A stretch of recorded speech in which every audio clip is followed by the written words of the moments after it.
Hi all, a very warm welcome to Anil Nair classes. This is Sheetal, your English trainer. Now today we'll discuss about the very important topic in terms of your exams like narration. Some of you call it as the name of narration, but there are others who call it as the reported speech or direct indirect speech. Now this topic is very important in terms of your competitive exams like your SSC or tier 1 tier 2 exams if you are taking, right, or your bank exams also. A lot of questions they ask about from this particular topic. Like after going through your exam papers and all, I've observed somewhere around 25 to 28 questions in your tier 1 tier 2 exams you get it, and in your banking and other sector exams minimum 5 questions you will definitely get from this topic. Now whether they are 5 or less than that, but we know that each and every question type is very important, and specifically when you see that 25 to 28 questions in your tier 1 tier 2 they are giving, that means this topic is really very important. I have always heard students stating that they try to do these questions, but majority of time they get these questions wrong. So the only reason is, I have observed by discussing from this with the students, is that you try to just directly mug up the rules and you try to say, okay, fine, I've mugged up the rule, I'll apply it. But see, I always tell in English, there are 2-3 things which you have to keep it in mind. You have to first understand the concept behind that, right? Conceptual learning is very important. So understand the concept and then apply it. Understand the concept, then apply the concept.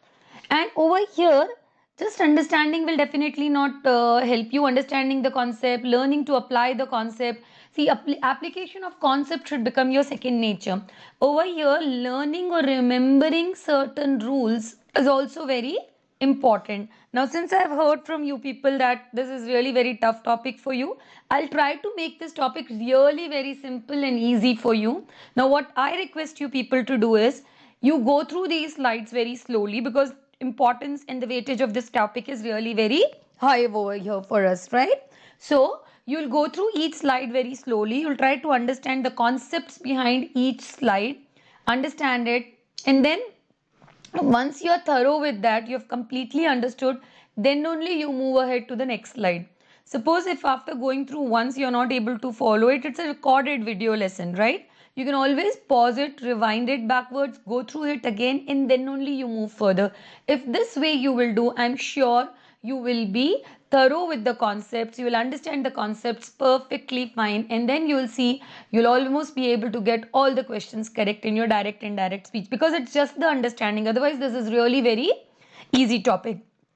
Now, to know about your like if you're starting your direct and indirect speech, I suggest that if you have not gone through your pronoun chapter, go through your pronoun videos which we have already given you, then go through your tenses, verbs, and our recent topic which we have done just before this is active passive voice.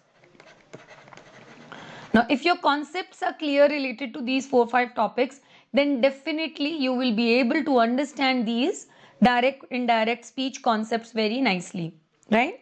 Now first let us discuss about what is direct indirect speech. See, direct speech is like you directly talk to someone. See, there is a person called, say, like A is saying something, A and B are talking with each other, right? So A said something to B.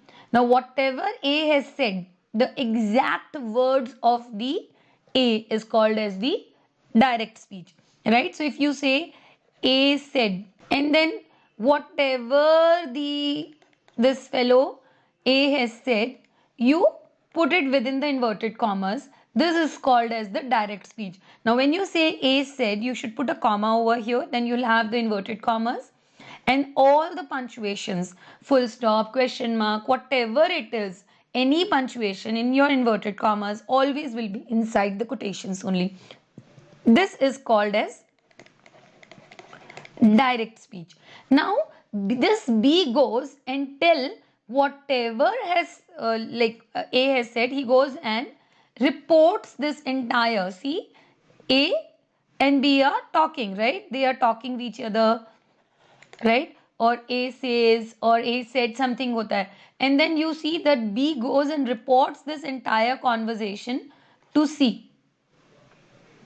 So whatever B says to C, that is called as the reported or the indirect speech, because it is indirect communication. No, C is also receiving the same information which is given by A, but it's not through A, it's via B. So B is reporting the content, whatever the thing A has said, B is reporting to C. So that is why it is called as the reported speech or indirect speech, right? So over here in this case, what happens? You will say A said that, mostly that, and then whatever he's seeing, that will be coming over here. Now there are certain rules related to how to change this content.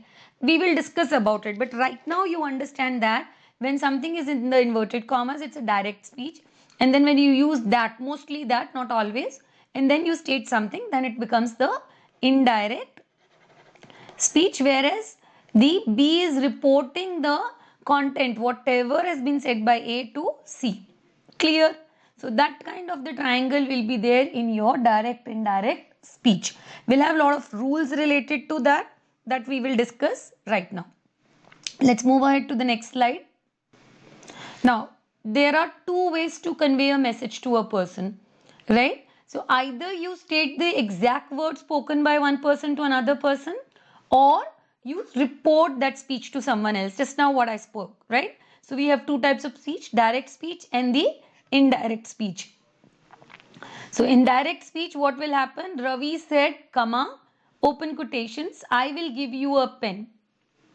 Now this full stop should be within the quotations. Now indirect speech, what will happen? Ravi said, now instead of this comma, this that has come and these quotations have gone, right? That he would give me a pen. Clear? Now the direct speech is exact words of the person are narrated or told without changing anything, and we'll put everything within the quotation marks, which is why this is called as the direct speech. While in indirect speech, we will not state the exact words. There will be certain changes in terms of your verb or subject and all that thing. Sometimes the time will be given, that will be changing. So certain changes will be made within that particular content, whatever the speaker has said. That is called as, and then it will be reported to the other person, which is called as the indirect speech. So certain changes will definitely be made in the original words, because these words have been uttered in the past. Somebody has said these words before, right? Now you are telling right now. So some changes definitely will be there. There would be changes in terms of pronouns. They'll change pronouns, they'll change verbs, they'll change time, whatever it has been mentioned over there, right? And the changes will be what? The quotation marks. This quotation mark will be changed. They'll add on some conjunction over there. So all these changes will be there when you are converting a direct speech to the indirect speech. Now usually in terms of this conjunction, mostly a that is used. Mostly, not always, right? So mostly when you see that, it shows that the indirect speech is there. Another thing is, in indirect speech, quotation marks will not be there. So what we understood over here, the first thing is, in the direct speech what will happen? In the direct speech, quotations will be there, right? Second thing is what? All punctuations will be inside the quotations. All punctuations will be inside the quotations. This is, you should always remember that. The third one is exact words of speaker we will use in the direct speech. Clear? Now when you have the indirect speech, the first thing is quotation mark will be removed and a conjunction will be added. That conjunction is mostly, not always, that. Now when to use that and when to use some other conjunction, I'll explain you. Just try to understand what changes usually happens in your changing to direct to indirect. So first thing is, when you change from direct to indirect, quotation marks will be removed, right? And instead of quotation mark, we'll use a conjunction because we are joining the spaces, right? Then changes will be made in that speech, right? So original words, some changes. In original words, some changes will be there. Like in pronouns, some change will be there. Some change could be there in tense. Some change could be there in time which has been used, because this has been said in the past. Fine. Now the structure of the indirect speech will be what? So I'm talking about the direct. So how this direct speech will look like? So when you talk about direct speech, it will be like you'll have one subject, then a verb, after that a comma will be there, then the open quotation marks, and again a subject will be there, then the verb, and some other words will be there, then the full stop and the close quotations will be there. This is called as your direct speech, right? Now when you change it to indirect, what happens? This certain changes will be there. Now when you're talking about this, see this subject and the verb, this is called as the reported verb, and this whole content which is put in the quotation is called as the reported speech. Got it? So when you have subject, verb and comma, before comma whatever has been written, that entire thing is called as the reported verb. You can call it together, but otherwise this verb only is the reported verb. Then whatever is there within the quotation is called as the reported speech. Clear? Let's move ahead to the next slide. Now, so I already explained you'll have the subject, verb, comma, then open quotations, then again you'll have the subject, then you'll have the verb, and then some other verb will be there, word will be there, and then full stop within the quotations. This is how your direct speech will look at. Now this whole thing is called as reported verb. Now this whole thing is called as your reported speech. We can call it as RS, right? So we don't have to write again and again lot of things. So this we call it as reported verb. We'll call it as RV, right? In this entire lesson. Now there are certain rules which we have to follow while changing the direct speech to indirect speech, right? So when you're changing it to indirect speech, what will happen? There you have to join this reported verb with the reported speech, and you will be going and reporting that thing to somebody else. So the first thing is what? You will get the subject. You will write that same verb. Now this thing will be changed. Now this comma you will remove. Plus you have to remove these quotations also. Fine. So you will remove these quotations, right? Instead of this and this, what you will add over here is one conjunction will be added. That conjunction could be most of the time a that could be there, right? So a that will be added, and then you will have the same thing. You'll have the subject, verb and the other. So you'll again have the subject, verb, then the other word, and then the full stop. This is called as the conjunction that is added. Any conjunction you can add based on this. So there are certain rules which you have in terms of your changing direct to indirect speech. There are 3 rules which you should remember while changing. The first one rule we call it as the master rule. So I say master rule is there, then we have the generic rule and then the specific rule. So first one is master rule, I'll say. Second one, I'll say it is a generic rule.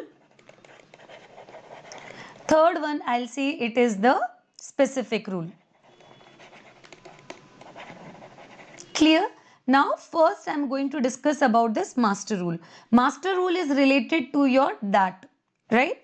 So before moving ahead to the master rule, we have to know that we have already discussed like what are the different types of sentences which we have, right? So we'll revise that first so that you understand it clearly. I'll change the color and write again. Types of sentences, right? So the first one is what we have discussed about is we have the assertive sentence. We have assertive sentences. Then we have the exclamatory sentences. Then we have done about our optative sentences, right? And then I'll write this side. Fourth is your imperative sentences, and then fifth one is your interrogative. So let's revise. What is assertive sentence? When I say assertive sentence means either something is positive or negative you're talking about. Exclamatory sentence, you show your emotions. Wow, what a good deal. Beware of the dogs and all, right? So optative sentences is like you say, may God bless you. May God bless you, or may you live long. All these are called as the optative sentences. Then imperative sentences, when you say, you give the commands, like you say go there, come here. These are the examples of your imperative sentences. Interrogative sentence, you directly ask the questions over here, right? So now when you have, so master rule we were talking about. So when I say master rule in changing the direct speech to the indirect speech mein, the first thing which I told you was we have to remove this comma, we have to remove these quotations, and we have to add one conjunction. I said mostly it is that. Now, and some other times are there conjunction. Any other conjunction apart from that also could be there. Now when to use that and when to use some other conjunction, that rule which I'll tell you is your master rule, right? So if you have your assertive, exclamatory or optative sentences, you'll remove these quotations and comma and you will add that. Got it? For assertive, exclamatory, optative sentences, we'll remove quotations and comma, and while joining the subject and the verb of the direct speech with the quoted words, we will use the conjunction that. Clear? Now, when you are talking about the second type of this, now the next thing what we have to use apart from that. So when we are talking about our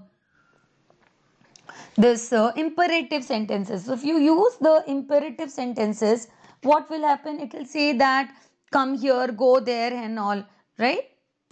Will be there, and then the next one will be your interrogative sentences. Now your interrogative sentences are of two types. The first one is your where you ask the question and you'll get the answer as yes or no, and they start with the helping verb, right? These questions, they start with the helping verb. So when you are having the interrogative sentences which are starting with your helping verbs or the auxiliary verb, the answer to them will be yes and no. In that case, you will use the conjunction either if or whether. If or whether. The other type of the interrogative sentence is which starts with, which you don't get no, yes and no. You don't get the answer in the form of yes and no. They begin with WH words. Now what are these WH words? It could be who, what, where, etc. So in that case, use same WH word instead of that conjunction, right? So that is the rule, the master rule which I have discussed over here, right? So for assertive, exclamatory, optative rule, optative sentences, we will remove the quotations and commas and we will use the that over there. In terms of interrogative sentences, we have two types of interrogative sentences. In one, you get the answer in the form of yes and no, which starts with the helping verb. In that case, we will remove quotations and commas and you use either if or whether. The second type of the interrogative sentences where you don't get the answer in the form of yes or no, they begin with the WH words. So what you will, like, what are those WH words? Are like who, what, where. You'll remove that quotation and commas and you will use that same WH word. If it is who, you will say who. If it says what, you say what. If the question has the where, you will write the same word where over there. And in terms of imperative sentence, what you will use is, you will use the word to. Clear? So this is the master rule of while you have to remember that when to use then, when to use if. There is a reason. If you're using if for whether, it's not just that if, whether, to, that, anything.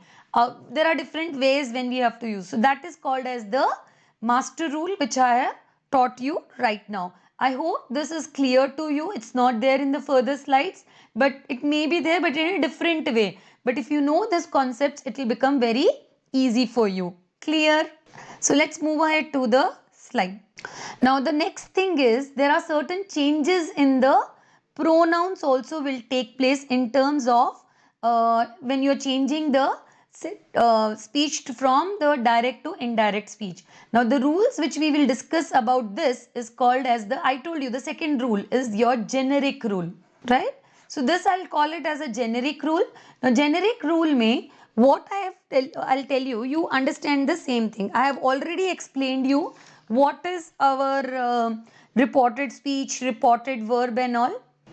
So we have we have subject plus verb, plus we'll have comma, then quotations, then we'll have again the subject, verb, and then the other words, then the full stop, and then our quotation is there, which is there, right? Clear? This is our direct speech is there, and we call it as the reporting verb. Clear?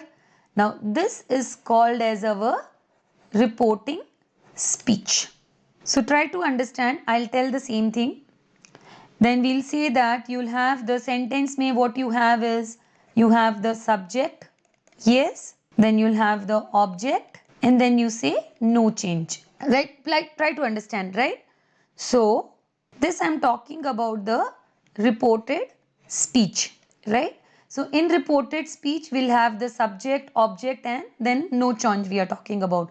The subject, if it is in the first person, right?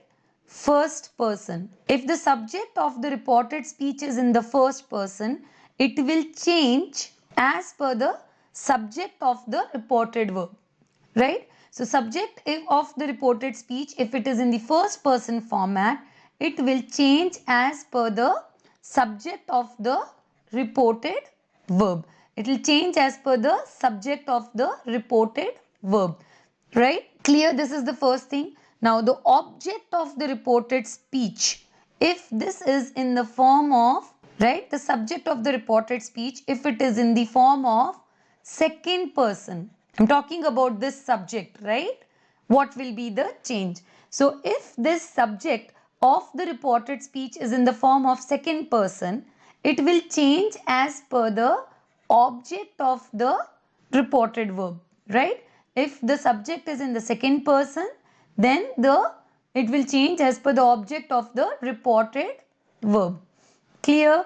Then we have the no change. If the subject of the reported speech is in the third person format, then there will not be any change. Clear?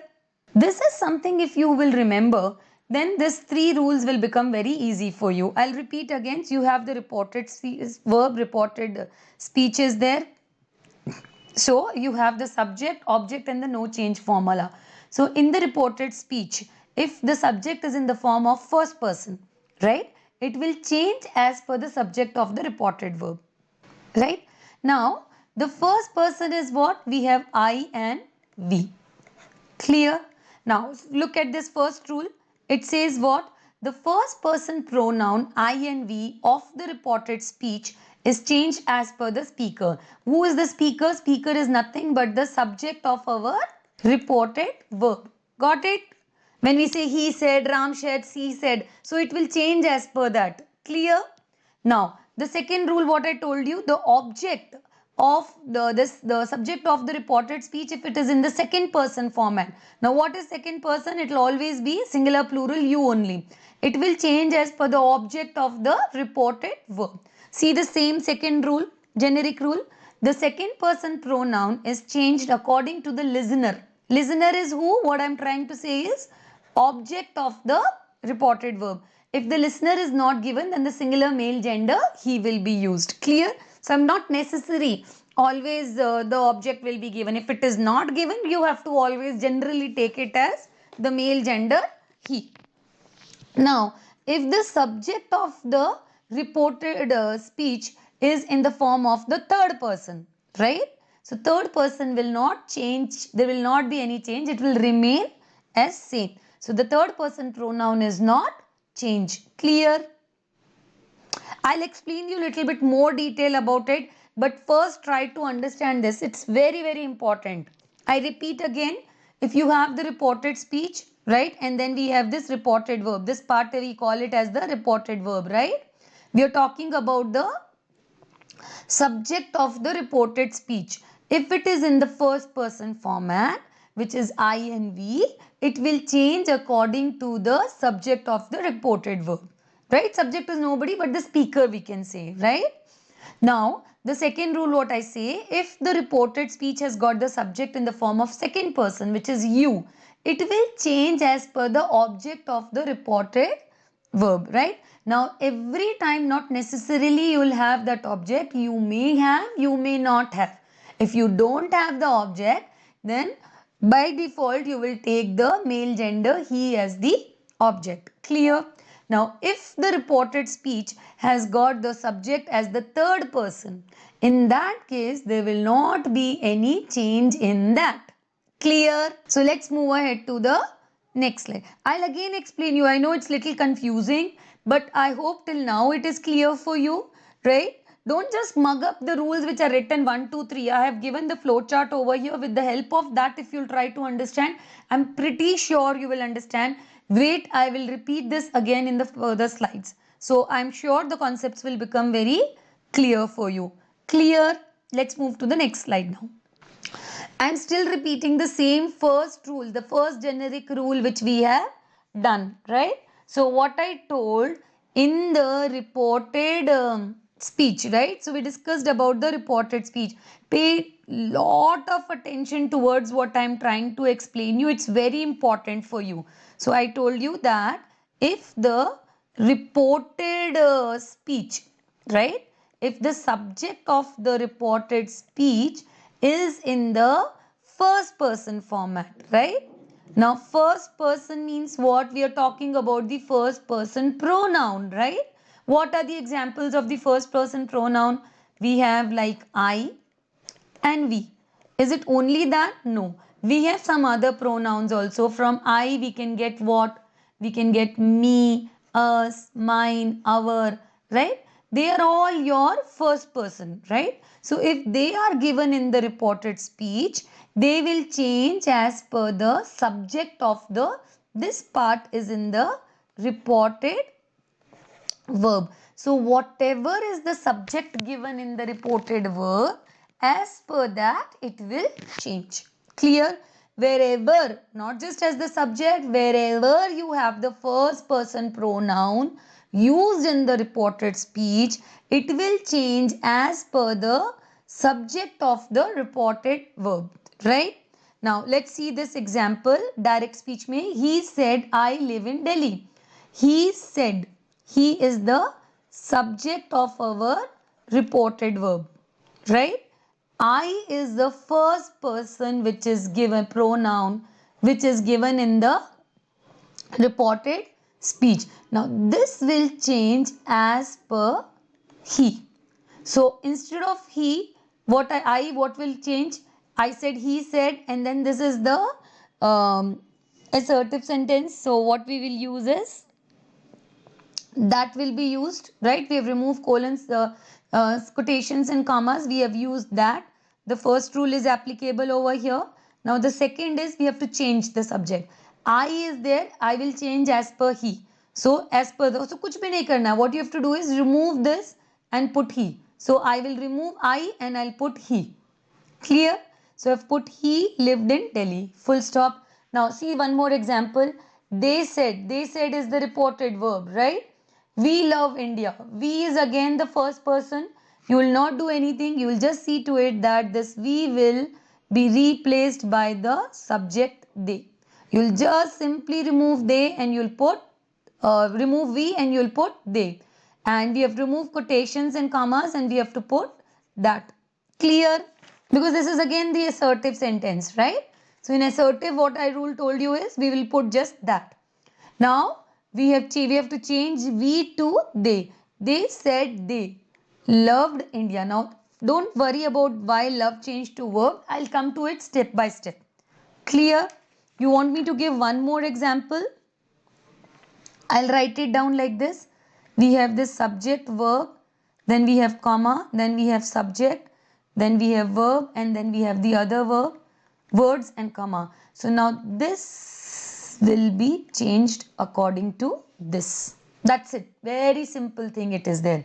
So if you say like he says, in that case this will, he says that. Now whatever it is there, it will change to he. If it is she says that, then it will be she. Both are same. Got it?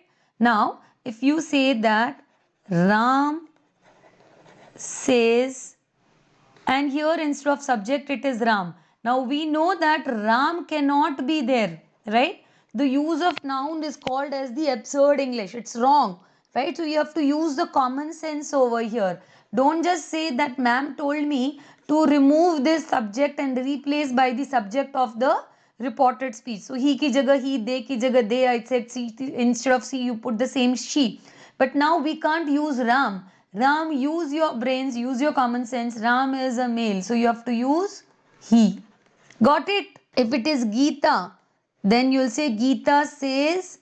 Now you'll not write Geeta again. If you'll write Geeta, it will be wrong because we can't use noun. We have to put she over there. Clear? So let's move ahead to the next rule. Now the second person pronoun in the reported speech, if you have like I, the first person pronoun in the reported speech, which is like I, we, must, it's not changed if the pronoun, that subject reporting is also in the first speech, right? So if you have both of them are in the first person, you will not change, right? So change will happen only when the different persons are there. See the example. I said, I write a letter. Now I will be replaced by what? I has to get replaced by what? I say I, so it will not change. I said that I wrote a letter. We said we completed our work. Now they both are same. So when they both are same, how can you replace? Instead of we can write just we. So when we are writing we to we, there is no change actually which is happening. So this is our second rule, right? Which is actually the extension of the first person only we have done, right?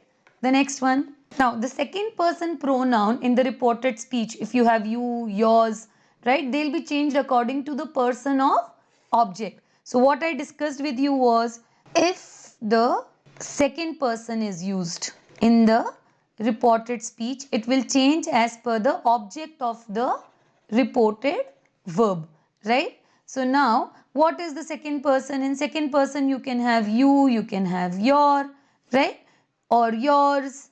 All this will change as per the object of the reported verb. Now you may have the object, you may not have.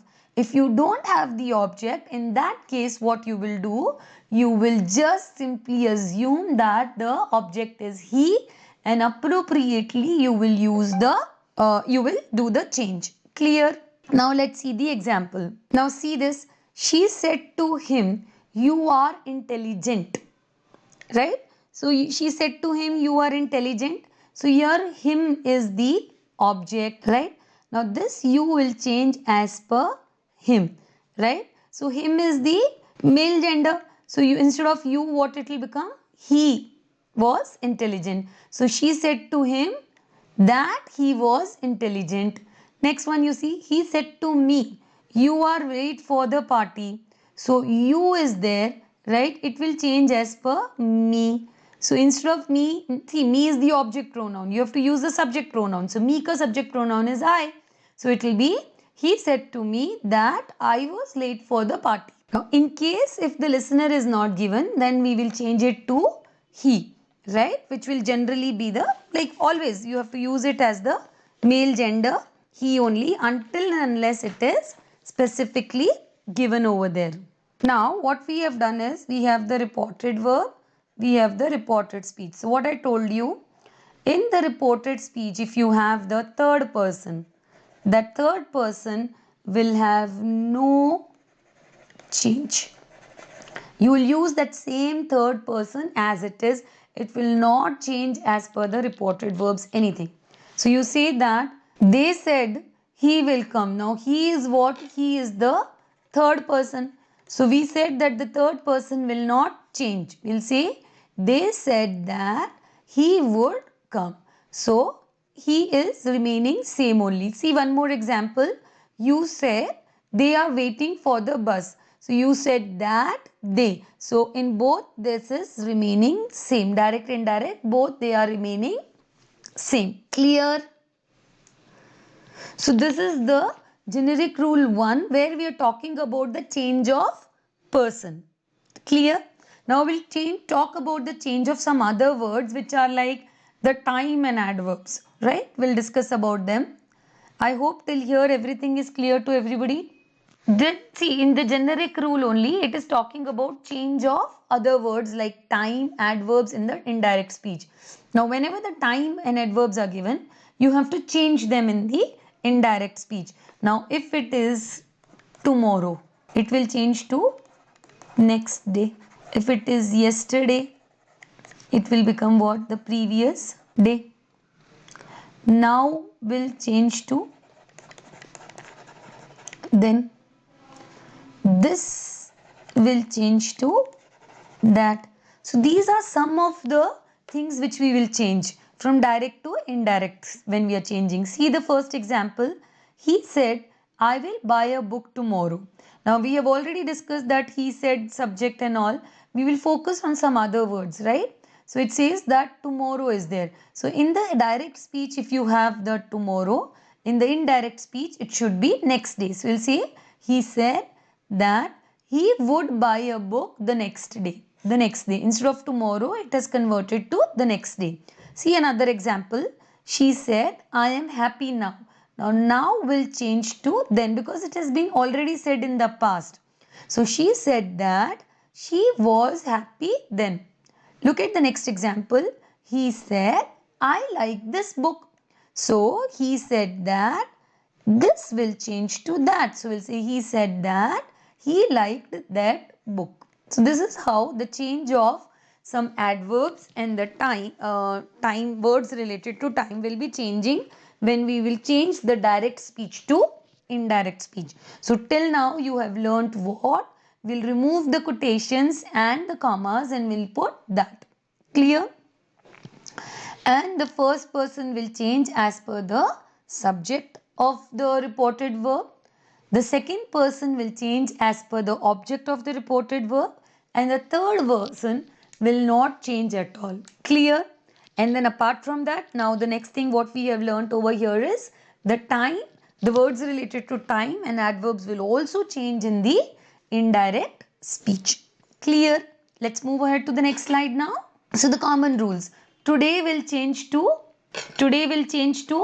that day or the same day. Tomorrow changes to the next day or the following day.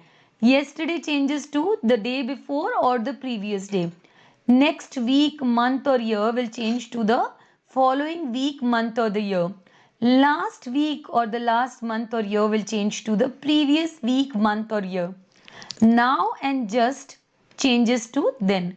Ago changes to before. Here changes to there. This changes to that. Now there's an important note over here.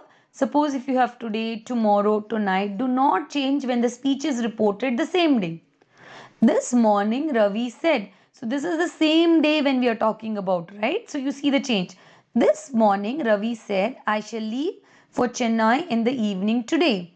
So this morning Ravi said that he would leave for Chennai in the evening today. So the thing is remaining same because it is reported the same day. This is all about common sense. Now next thing what we have done is till now whatever we have done in reported speech is not included in the quotation mark. What we call the reported speech, that is your indirect speech. Indirect speech mein the quotation marks are not there. So we know that in this no quotation marks are used, which means instead of quotation marks we will use the word that or some other conjunction will be used. I have already told you when to use that and when to use some other conjunction. So use of word that, the word that is used as the conjunction between the reported verb and the reported speech. So what else we have discussed? We will use that, we may use if, we can use whether, we can use the word starting with WH, or we can use to, anything, but mostly it is that, right? Change in pronoun will change place, first person, second person, third person. First person will change as per the subject, second person will change as per the object, the third person no change will be there. This is what the previous slides we have discussed. I'm revising it again, right? Now change in time is according to the certain rules, like now changes to then, today changes to that day, tomorrow changes to next day, and the yesterday changes to the previous day. Memorize it, memorize it. Change in tense also will take place. This we have not done as of now. In the further slides, we will do step by step. But first tell me till the point 4, everything is clear for you or not? The first 4 we have already done. Fifth one is pending. Wait to complete it. Clear?